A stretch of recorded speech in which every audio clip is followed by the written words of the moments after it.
Welcome and let your journey to soul expansion begin.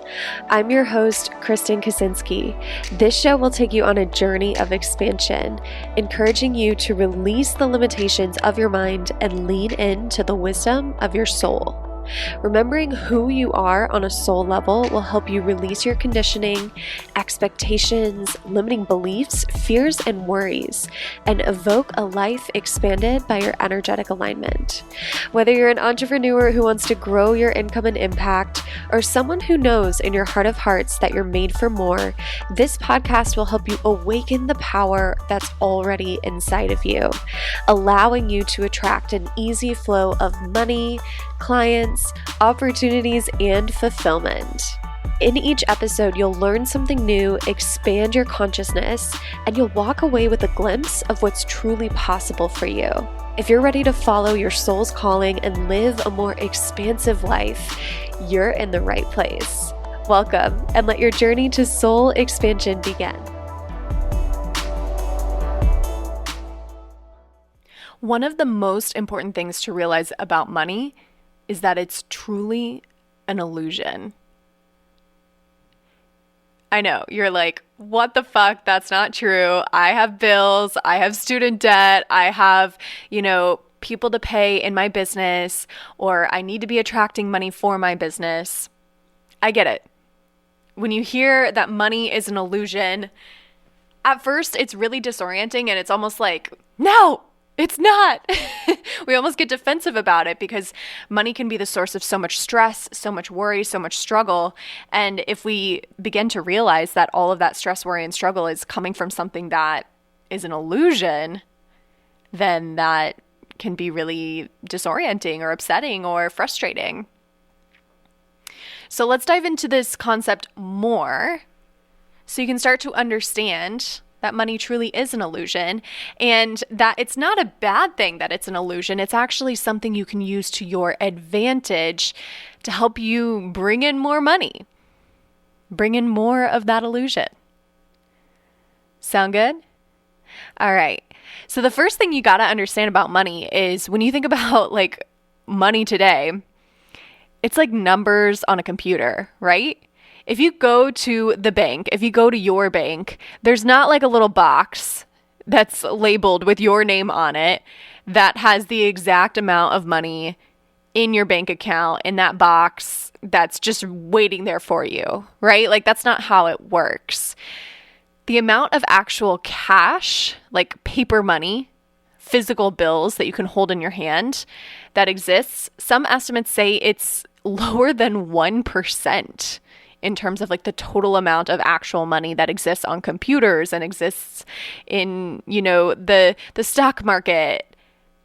So we're all walking around believing that we have this physical resource called money, and it's not really something we consciously think about, but maybe unconsciously there's this belief that there's limited resources because we look at our bank account app on our phone and we see $5,000 or however much you see there. And so it's like, okay, I only have this amount and there's a scarce supply. But when you actually look at what money is, like what it really truly is it's just a concept. Yes, it's a concept we all believe in. Yes, it's a concept we all use. But again, there's not that physical stack of $5,000 or $10,000 waiting for you with your name on it somewhere in a bank. It's just in the air. It's in the energy. It's on a computer. It's not really real. It's not physical. So as you start to realize that, as that really starts to sink in, and maybe that's something that you already knew, but we can always experience more knowledge when it comes to money mindset. And at least for me, when it comes to money mindset, even if I've heard something before, if I hear it in a slightly different way, or if I hear it from someone else, it still causes a shift for me. It still causes a breakthrough for me. So I invite you to keep that in mind as you listen to the rest of this episode. But knowing that money is an illusion, how do we start to leverage that information so we can have more of it? so we can receive more money, so we can attract more money, so we can keep more money, so we can have more money. Well, once you realize money's an illusion, the next step becomes what is it actually then? If it's not a physical paper good, if it's not a product or like something we can hold in our hand, what is it? Well, it's an energy. It's an energy that flows to where value is. An energy that flows to where value is. So think about that for a second. If you want more money, it's not about doing more necessarily. I mean, you do have to do some things to receive more money. But if you want more money, and if money is an energy that flows to where value is, then you need to be more valuable. And I don't mean like be a better person. I don't mean like be more knowledgeable necessarily. I mean, see yourself as valuable. See yourself as having more value, and then money will flow to you. Now, if I heard this podcast episode about a year ago, I would have been like, all right, that's cool and all, but that's not how it actually works. And so if you're thinking that, what I want to invite you to start to think about is, okay, well, what if you just try on this belief temporarily? What if you just like go with it for a minute and you keep listening to this episode and you see what unfolds? Because you've already tried what you've already tried, right? And so if this concept is new to you, then that's something you haven't tried yet. So how do you know it's not going to work? So money flows to where value is. Let's look at this on a really granular level. Let's say you're hungry. You need groceries. So you go to the grocery store and you are not very picky. You just want something to eat. So maybe you get like a sandwich or some sandwich materials like some bread and some meat and some cheese, maybe some condiments. You buy those things with money. Why? Because you're hungry and those things, sandwich materials, those things have value to you. And on the other side of the equation, the grocery store, they have the food, they have the sandwich materials, and they value money so they can get more food to sell and so they can pay their employees. So you value the sandwich stuff, so you give them money. They value the money so they can provide the sandwich stuff and the jobs for the employees, so they receive money from you. The grocery store sees an inherent value in the bread. I don't know how much bread costs these days because I don't eat much bread, but let's say it's $3. So the grocery store, they look at the bread and they say, okay, this is valued at $3. We're going to charge $3 for this. And then you come into the store and you agree, yes, this bread is valued at $3. I agree to pay $3 for this. So there's an agreement when it comes to the value of the bread between you, the buyer, and the grocery store, the seller. So when you think about your business, or even if you don't have a business, when you think about how much money you receive, there has to be an agreement between buyer and seller of the value. And so if you want to increase your prices or increase the amount of money that you can attract, you have to be of higher value. And you have to see yourself as that, right? So if the grocery store didn't see the bread as being worth $3, maybe they saw the value as being, let's say, $1. and you came in and you saw it was priced at $1, things could go one of two ways. Maybe you look at that $1 bread and you're like, oh, I wonder if it's like almost gonna be moldy tomorrow. I don't want that bread. It's so cheap. Or you might look at that bread and you might be like, score, only $1, amazing, right? But the true value was higher of that bread. The true value was $3. On the other hand, if the store decides to charge $7 for the bread, and let's say it's not like Whole Foods or like one of those nicer, more organic stores where you kind of expect higher prices. And so you go into like this kind of like grungy grocery store and you see this $7 bread, you're going to be like, oh God, no, I'm not going to spend $7 on that bread. That's highway robbery, right? Like, it's just ridiculous. Or think of like when you go to the airport and like a bottle of Smart Water is like $15, it seems like sometimes, right? And that's because they are overvaluing the product by your perception. Now, maybe not to everyone's perception, but by your perception. And so you are less willing to invest the money and they are less likely to receive the money because the value that they're claiming doesn't match up with the true value of the thing. So if you're struggling to sell at a certain price point, maybe it's time to raise your internal value. And again, I don't mean you have to become a better person or be a certain way or do a certain thing or have more knowledge or have prettier branding or have a better website. But what you do need is you need to see yourself, be yourself, live, breathe, and walk the walk when it comes to the value that you want to charge. And when it comes to the amount of money per month or per year that you want to receive. So what does this mean for you when you think about your money situation, when you think about wanting to attract more money? How can you start to live, breathe, walk the walk, embody a more valuable version of you? Or another way to say this, if you're not identifying with the word value, is a wealthier version of you, or a more prosperous version of you, or the highest version of you, or the next level version of you, right?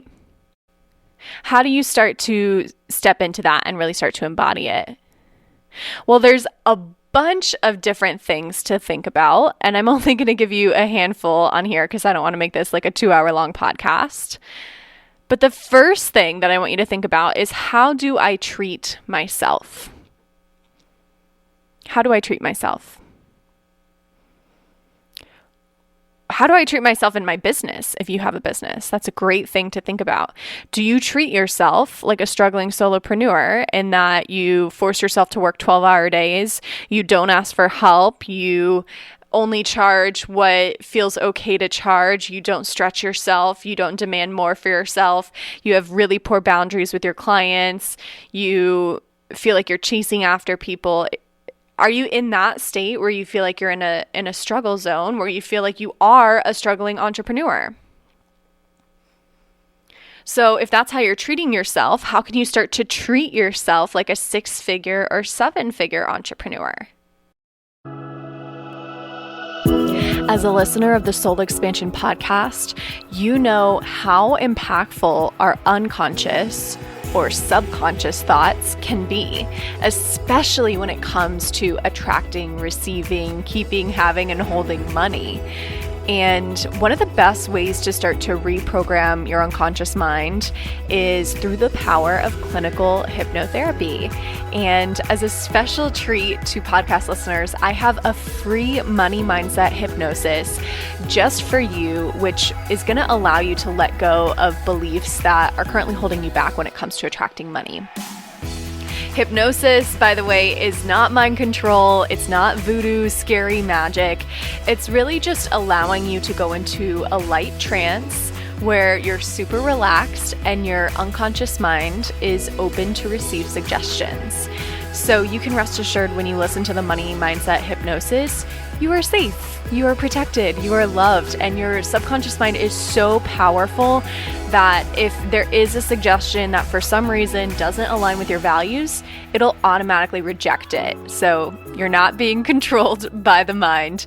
You're only allowing yourself to receive new beliefs at the subconscious level that are supportive for your money goals. So if you want to get your hands on the Money Mindset Hypnosis, go to mymoneyhypnosis.com. Again, it's completely free. You just enter your email address and you get an instant download, and you can start reprogramming your unconscious mind for all the monies starting today. So again, it's mymoneyhypnosis.com, and I hope you love it. One of the simplest shifts that I can give you is simply having boundaries around your time and energy. It is so commonly said, and yet it's still so underrated. Boundaries give you so much more value because you're not just becoming like this hustler who has to be in her business all the time. You're creating a richer life simply by giving yourself time and energy back. And when you have a richer life, you are richer. You be richer, right? So simply by being really strict about boundaries around your time and energy is going to raise your value. And again, it's because you are treating yourself like a wealthier person. So do you think 7-figure entrepreneurs work 12-hour days if they don't want to? Of course not. Maybe there's occasional times where a 12-hour day happens if they're hosting a live event or if they are, doing something really intense for planning. I could see it happening from time to time, but if you look at most of the literature about 7-figure or even 8-figure CEOs, they have a very strict morning routine. They read, 60 books a year. They exercise, they meditate. How do they get all that stuff done? Not because they're working 12-hour days, but because they have boundaries around their time and energy. So if you want to start to raise your value and naturally become a wealthier person at the energetic level, start implementing better boundaries. And the way this works is you have to be it first, then you do the things from an inspired action place, and then you have the things that you want, which is the money, right? So the first step is the energetic shift, setting the boundaries and feeling really good about them. The first step is being. Be first, do second, have third. Be, do, have. I didn't come up with that, by the way. You probably have heard that before. It's a common instruction manual for manifestation, but as simple as it sounds, most people forget the first step, which is to be it first. So set some boundaries. The next thing you can look at is, what is your relationship with money, period? Do you have maybe like an anxious attachment style to money or even an avoidant attachment style? And if you've never heard of attachment, this is, how the theory of attachment theory is that back in the day, before we had buildings and Amazon and grocery stores, before we had all those conveniences, we had to rely on others to survive. And for some of us, it was really important for us to stay really close to others, otherwise we would die. So that would be an anxious attachment style. For others, it was really important for us to stay away from other people because maybe there was lots of competition for food and resources in our area. So it was better for us to be more avoidant of others. So that would lead to an avoidant attachment style. And then for some of us, there was a really healthy sense of community back in the day, which led to a secure attachment where you could have close relationships, but not be so attached to people that you got to this place of anxiety if they were gone. You could just stay secure in your system, and then also be secure in your system as people go away or feel more distant to you. You know that you are still inherently worthy, and it does not necessarily have anything to do with you if someone has to get space and step away. So that would be more of that secure attachment style. So this is, this theory is about relationships, but money. We have relationships with money. So what is your relationship with money? Do you get like a panicky feeling when you open up your bank account app? Or do you not even look at your bank account? You're like, I don't want to know. I'm going to avoid this. If I don't know, then it can't hurt me, right? Or do you know your money situation? And even if it's not exactly where you want to be, you're calm within it. That would be more of that secure attachment style. So what is your attachment style with money? And how can you start to heal that? One of the best and most simple ways to start to heal your relationship with money is simply knowing where you stand. Know where you stand. Don't avoid it. Don't have anxiety about it and like stare at it all day. And try your best to start to detach from it and just know it. Because here's the thing, your money situation does not define you, right? It just defines your past thoughts, actions, and beliefs. So it doesn't define you right now. It defines your past. So you right now can be a wealthy person. You right now can look at your money and look at student loans or look at business debt or look at whatever it is that's going on in your money situation. You can look in that and you can say, okay, I needed that to get to where I am today. And I don't have to feel emotional about it, guilty about it, shameful about it, because it got me to where I am today. And now I want to go here. So here's what I need to start to shift to my new reality. So just know where you stand and start to look at your money regularly. I would say at least once a week, do like a money date where you look at all of your money, all of your credit card bills, all your loans, your mortgage, your car payment, everything, business, personal, all of it. Look at it and identify if there's some things that maybe need to shift, right? Like you can't change what you don't know. So are you paying for a subscription that you no longer need? Like, are you paying for Netflix or for Hulu and you like never watch that program? Cancel it for a couple months, right? Or are you, paying for a gym membership where you never go? Maybe you should start going to that gym, or maybe you should cancel that gym membership, right? So just look for those little leaks in your money. Look for where maybe you spent out of maybe a negative place versus where you spent from a place of abundance. So here's the difference.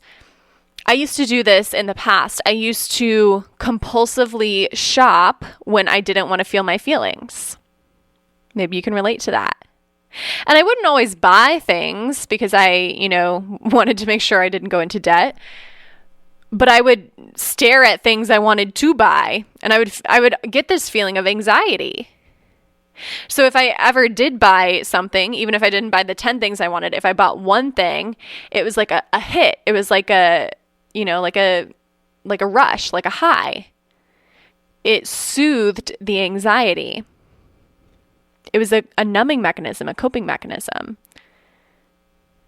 But it never actually got to the root cause, right? It never actually got to the root cause of the anxiety, which was, in those times, I have so much unhealed trauma that I can't look at right now, that I don't want to look at, that I'm afraid of.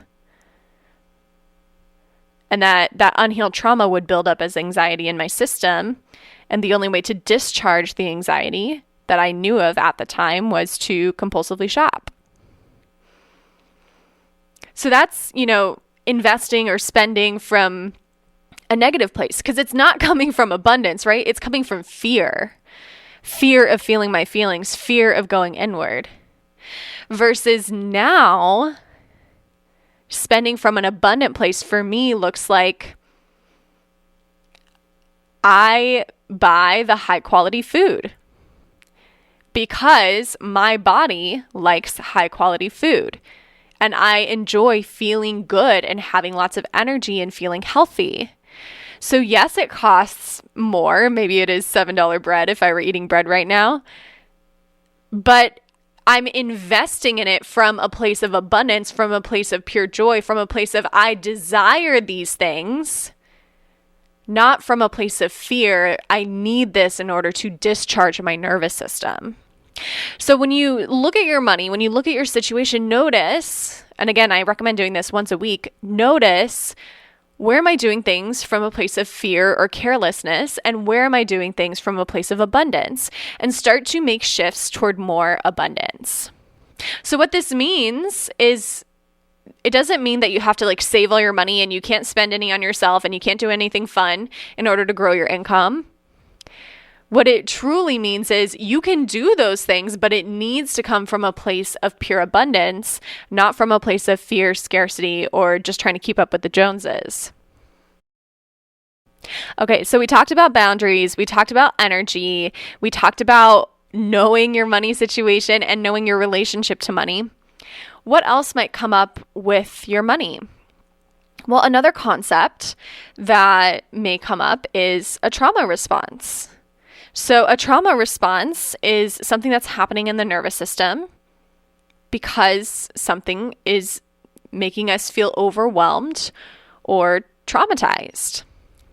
So that can happen frequently with our money. And there's 4 types of trauma responses. There's fight, flight, freeze, and fawn. And you've probably heard of some of these, if not all of these, but I just want to give you some questions to ponder to help you understand if you're having a trauma response when it comes to your money. So a fight response might be this energy of, I get to fight my way to the top to pay off this credit card. Right? There's like this energy of like, I am at war. I am on a journey. I am going to make that money so I can pay off this credit card. So that might be a fight response. A flight response, F-L-I-G-H-T, might be kind of like similar to that avoidant attachment style where you're like, I'm not going to look at my money. If I don't look at it, it's not real. It doesn't hurt me. I'm just going to run away. A freeze response might come online if you are kind of like frozen in terms of your ability to spend from your bank account or spend from your savings. So you may desire something from a truly abundant place, but you feel frozen or stuck and feel like you can't have that thing because that would mean you would have less money in your bank account. And then a fawn response, it's hard to think of a fawn response in terms of like your own money, but it is easier to think of it in terms of like a business transaction. So if you have a business, do you ever find yourself, if you receive like a money objection, do you find yourself wanting to people please that person because you fear that they can't afford your services? So do you find yourself offering discounts or offering ultra extended payment plans that actually go out of integrity with what you feel is appropriate for your business? I know I used to do this. I used to definitely have a fawn response when it came to client transactions. Are you people pleasing with your money when it comes to those transactions? That's where the fawn response comes in, where it's like, I'm going to charm my way out of this trauma. So do you have a trauma response with your money? And you may have multiple different kinds of responses depending on where you're at with your money. So just start to have some awareness of that, identify it, and start to think of ways that you can neutralize your system. You can get out of that trauma response before you interact with money. So maybe you're a meditator, or maybe you enjoy yoga, or maybe you like going for a walk outside. Can you use that as a coping tool before you go into looking at your money in this really heightened state? And again, another very simple thing that helps alleviate the trauma response is taking away the fear of the unknown.